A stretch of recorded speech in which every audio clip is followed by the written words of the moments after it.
El siguiente segmento tiene contenido o opinión. La entrevista en A Primera Hora. Analizamos los hechos del momento junto a sus protagonistas. Muy bien, ya mismo estará con nosotros el asambleísta Esteban Albornoz, con quien hablaremos ya de los temas económicos. Luego, en la misma tónica, el economista Pablo Dávalos. Antes, hoy a las 4 de la tarde, en la Corte Nacional de Justicia se instalará la audiencia de juzgamiento del denominado caso Zingue. Juan Pablo Albán Alencastro, jurista, especialista en derechos humanos, lo hemos tenido en varias ocasiones acá para hablar justamente de algunos temas. Hoy lo hemos invitado para hablar del caso Zingue. Juan Pablo Albán confirmó públicamente hace pocas semanas que se incorpora justamente a la defensa de una parte de los acusados, de los procesados dentro de este caso. ¿Cómo le va, doctor? Bienvenido, buenos días. Buenos días, Fabricio, buenos días también a los oyentes. Bueno, ¿usted a quiénes patrocina? Yo me he sumado al equipo jurídico de defensa de Silvana Pastor, lo hice luego de una larga reflexión. Usted sabe que durante la década del presidente Correa, yo fui muy crítico de su gobierno. La decisión de defender a personas que formaron parte de ese gobierno, que tuvieron relación con ese gobierno, era una decisión compleja precisamente por eso, y sin embargo yo pienso que hay tanta injusticia en este caso. Realmente creo que hay un absoluto desprecio por las más elementales garantías del debido proceso, particularmente por la independencia y la imparcialidad de las autoridades de justicia, que acepté cuando Silvana me lo planteó, el integrarme a su equipo de defensa. ¿Cómo, digamos, en qué estado va a iniciar o bajo qué estado va a iniciar esta tarde a las 4 la audiencia de juicio? ¿Cómo ha encontrado usted el proceso? Bueno, con toda franqueza, Fabricio, obviamente a mí lo que me corresponde principalmente es desarrollar una estrategia internacional. Nosotros vamos a activar mecanismos internacionales en prevención de la vulneración de derechos que pudiera continuar, porque a este punto ya se han vulnerado los derechos al debido proceso y a la tutela judicial efectiva de Silvana, pero como este proceso violatorio de derechos puede continuar, vamos a activar mecanismos internacionales, ya de hecho estamos activándolos ahora. Pero para eso justamente yo he tenido que empaparme de qué va este caso desde el punto de vista penal. La expectativa para esta tarde sería que los jueces actúen con total transparencia, que los jueces actúen con total objetividad, que los jueces se liberen de cualquier prejuicio que tengan por quienes son los acusados. Aquí no me refiero solamente a Silvana Pastor, sino a todos los acusados, que los jueces obren en derecho. Eso sería lo esperable. Y sin embargo ha habido tantas muestras a lo largo del proceso de la poca voluntad de la Administración de Justicia, de la Corporación Judicial Ecuatoriana, de actuar en derecho, que tenemos sospechas de cómo se va a llevar a cabo el proceso. Queremos pensar que la justicia va a hacer su trabajo, pero sí estamos muy preocupados. No es menor que esta ejecutiva ecuatoriana, con una destacadísima trayectoria, no solamente en el Ecuador, fuera del país también, por ya 25 años de trabajo honesto, siempre para el sector privado, pueda terminar entre 10 y 13 años en una cárcel por llevar el apellido Pastor. Ahora, este proceso tiene un punto de partida que es un informe de la Contraloría con indicios de responsabilidad penal, un denominado IRP de la Contraloría General del Estado, que advierte irregularidades dentro del contrato suscrito entre el Estado ecuatoriano y el consorcio que fue finalmente al que le adjudicaron las tareas de explotación del denominado Campo Zingue, y ese informe da cuenta de un supuesto perjuicio al Estado ecuatoriano de 28 millones de dólares. ¿Es así como plantea el informe y cómo se ha sustentado este proceso? Mire, Fabricio, empecemos porque hay otros 25 contratos petroleros celebrados exactamente en las mismas condiciones, es decir, contratos celebrados bajo criterios de transferencia, en los mismos términos que celebró su contrato el consorcio de Oil y Gente Oil con el Estado ecuatoriano. La Fiscalía en ese caso debería tener entonces 25 procesos abiertos. Pero si nos centramos en qué es lo que ha dicho la Contraloría en relación con este proceso de contratación, es importante observar que en el mismo año 2017, la Contraloría también abrió procesos de verificación respecto de otros 2 contratos celebrados en el marco de la 10ª ronda petrolera. Estoy hablando de los contratos de los campos de Norrón y Ocaño Peña Blanca. Y en relación con esos 2 contratos que son celebrados exactamente bajo los mismos criterios, exactamente con el mismo lenguaje, Fabricio, si usted quisiera ver, yo aquí tengo el lenguaje textual de los contratos de Enorron, de Ocaña, Peña Blanca y de Singue, y usted va a ver que es exactamente el mismo criterio. Pero IRP, ese es el criterio técnico. técnico. El IRP, un informe con responsabilidades penales o indicios de responsabilidad penal, solo se emite en Singue. ¿Por qué? Y no revisa ¿Por los qué otros? esta diferencia de criterio? Lo revisó, pero determina que no hay irregularidades y que no hay indicios de responsabilidad. ¿Por qué?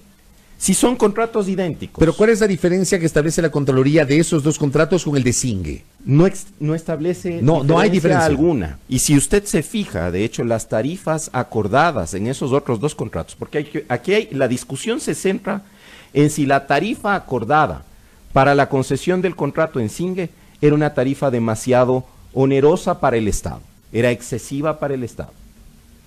Las tarifas fijadas en los otros dos contratos que le estoy citando a manera de ejemplo, y se los cito a manera de ejemplo porque en el 2017 mismo la Contraloría hizo estudios en relación con esos contratos además de Singue. Y la tarifa en esos dos contratos es muchísimo más alta. Y sin embargo no hay informe con indicios de responsabilidad penal. Es por decirlo menos curioso, Fabricio. Lo que se alega en este caso es que el Estado ecuatoriano se habría perjudicado. Esa alegación de perjuicio deriva de un informe de 25 páginas, este informe, elaborado por la señora licenciada Nubia Aide Almeida Llerena, quien suscribe como perito en contabilidad y finanzas, pero que de acuerdo con el CENESID nunca estudió finanzas. Aquí está la certificación del CENESID. ¿Y qué estudió? Contabilidad, sí. No me diga, que es otro caso, pero otro caso similar al de la perito Mantín. ¿Qué hace ella en este informe? Una proyección financiera. Una proyección financiera que parte de una serie de premisas falsas, Fabricio. Para empezar, parte de la premisa falsa de que el precio del petróleo nunca va a variar, que se va a mantener en los valores en que se encontraba al momento de la negociación. Estamos hablando de 2011-2012. Usted sabe que esa era una época de bonanza petrolera, porque el precio del petróleo estaba altísimo. La señora parte de la premisa de que el precio del petróleo nunca va a cambiar. Se acaba de desplomar. Que eso le iba a decir, sin darse cuenta del momento, como por ejemplo el que tenemos hoy, que se desplomó el precio del petróleo. Primera premisa falsa de aquella parte. Segunda premisa falsa de aquella parte. Ella parte de un planteamiento, hace una aseveración en este informe, que insisto, tiene 25 páginas. Es de proyección financiera y lo hizo una persona que no ha estudiado finanzas. Correcto. Sí. Parte de una segunda premisa falsa. ¿Cuál es esa segunda premisa falsa? Que la ganancia para el Estado debía ser de al menos del 85% y el margen de ganancia para la empresa del 15%. Consultado el órgano regulador de la materia, que es el Ministerio de Hidrocarburos o de Recursos No Renovables, le contesta a la Fiscalía que no existe norma técnica alguna en ningún cuerpo legal en el Ecuador que establezca que el porcentaje de beneficio para el Estado debe ser del 85% y para la empresa contratista el 15%. No hay norma.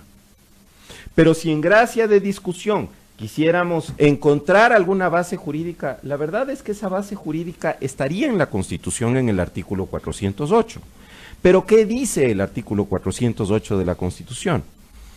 Que en ningún caso el Estado podrá tener un beneficio menor a aquel que tenga la empresa contratista. Es decir, lo menos que debería percibir el Estado es del 50%. Sin embargo, Fabricio, fíjese, documentos certificados por el propio Ministerio de Recursos No Renovables. Periodo enero 2013, diciembre 2016. Total de ingresos para el Estado, $132.937.175 con 72 centavos, equivalente a un 128% de beneficio. Total ingresos, en realidad egresos, para la empresa contratista, menos $33.335.682 con 74 centavos. O sea, tiene saldo en contra de la empresa. Porcentualmente, menos 32% de beneficio. Certificado por el Ministerio de Hidrocarburos, Fabricio. ¿Cuándo certificó eso? En julio del 2019, es decir, o sea, durante en el actual gobierno. Entonces, ¿dónde está el perjuicio para el Estado? Mire, Fabricio. En el tiempo que Carlos Pérez García era ministro, ¿verdad? En el tiempo de Carlos Pérez García. Respuesta a la Fiscalía. Es decir, este documento no es que se lo mandaron a Silvana. La fiscalía requirió esta documentación y el ministerio le certificó esto a fiscalía. Fabricio, mire, no importa qué apellido llevemos, no importa qué partido político pertenezcamos, no importa de qué nacionalidad somos, no importa de qué raza somos, no importa de qué edad somos, no importa de qué orientación sexual somos, a todos los ciudadanos se les debe respetar el debido proceso. Y lo único que Silvana Pastor está pidiendo en este caso, luego de 3 años extenuantes, no solamente de desgaste en términos emocionales, económicos, sino familiares también. ¿Qué les dice ella a sus hijos frente a este riesgo de irse a la cárcel? ¿Sabe por qué, Fabricio, está en riesgo de irse a la cárcel Silvana? Por cobrar un sueldo a una empresa privada. Porque el peculado consiste en que un funcionario público distraiga o mal utilice, para provecho propio de terceros, fondos públicos. Pero Silvana está contratada por una empresa catarí, que es una empresa privada. A ella le paga su sueldo, no el Estado ecuatoriano. Su sueldo se lo paga una empresa privada. Por ende no aplica la acusación de peculado. No cabría que ella sea señalada de peculado, porque en este caso, ¿dónde está el peculado? En el hecho de que ella haya celebrado un contrato de trabajo y cobre un sueldo. Esto más allá de que falte el sujeto activo calificado que la norma penal exige, que es un funcionario público. Y entonces se quiere decir que en realidad lo que ha ocurrido es que cuando su padre era ministro, para darle un beneficio a su hija, más o menos, concesionó el campo para que ella le den un trabajo.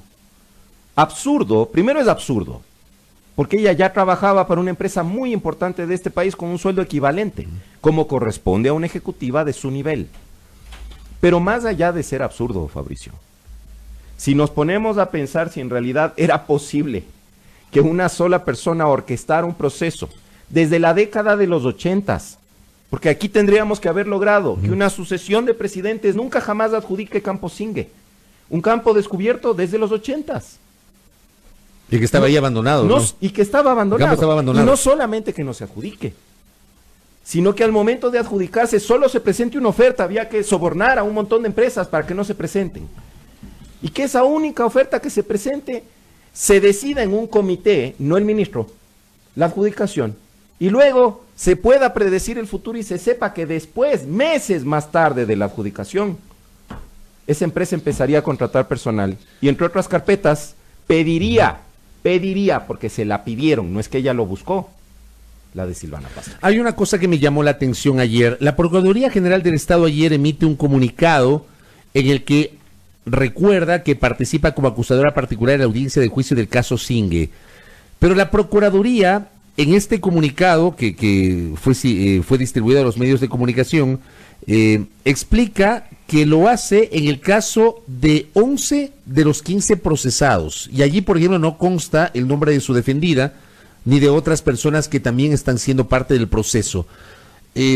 ¿Cómo usted entiende o interpreta la postura de la Procuraduría? Al procurador le hicimos, hace algún tiempo que estuvo por acá la última vez, le preguntamos sobre este caso, y él explicó las razones por las cuales la Procuraduría no incorporó a su defendida y a otras personas dentro de la acusación particular. ¿Usted cómo cataloga la postura de la Procuraduría en este caso? Bueno, no hay que catalogarla porque el propio procurador, más allá de haber estado en estos micrófonos, también estuvo en Ecuavisa y explicó por qué consideró que no correspondía el presentar una acusación particular contra Silvana, y lo dijo públicamente, y tendrá que sujetarse a lo que dijo el doctor Salvador, que es que no había responsabilidad alguna de ella, que no había ninguna ilicitud en la actividad que ella desarrolló de manera específica, y que tampoco, es más, porque fue más lejos, había ilicitud en el contrato suscrito. Entonces, eso ya no se refiere solamente a Silvana Pastor, ¿no? Se extiende a otras personas también. Ahora, a mí no me corresponde ejercer la defensa de ellos. Pero lo que le quiero decir es que, mire, Fabricio, aquí está el auto resolutorio dictado por la Corte Nacional de Justicia para llamar a juicio. El expediente tiene 34,000 folios. 34,000 folios tiene. Folios, ambos lados, ¿no? 34,000 tiene. Este es el auto resolutorio, Fabricio. ¿Cuántas páginas? Tiene 19 páginas el auto resolutorio.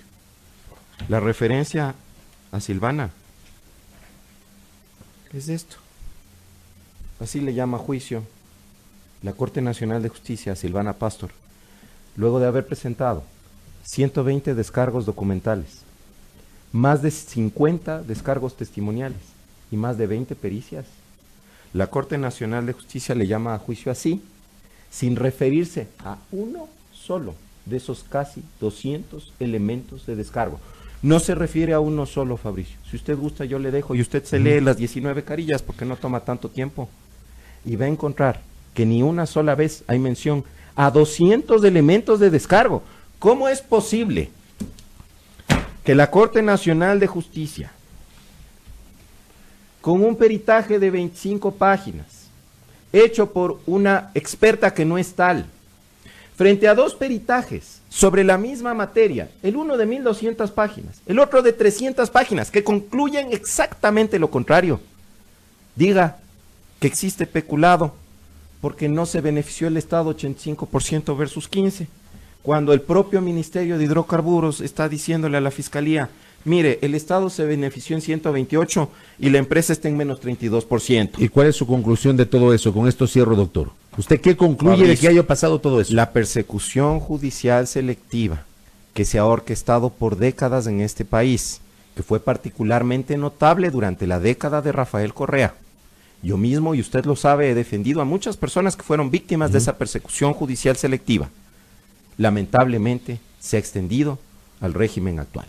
En este momento también hay una persecución judicial selectiva y lo que esperamos, creo yo, todos los ecuatorianos razonables, no espero que todos los ecuatorianos esperen lo mismo, pero los ecuatorianos razonables, esperamos que la justicia opere de manera independiente, que la justicia opere de manera imparcial, que la justicia tenga en cuenta las pruebas de cargo, una, y las pruebas de descargo, más de 200.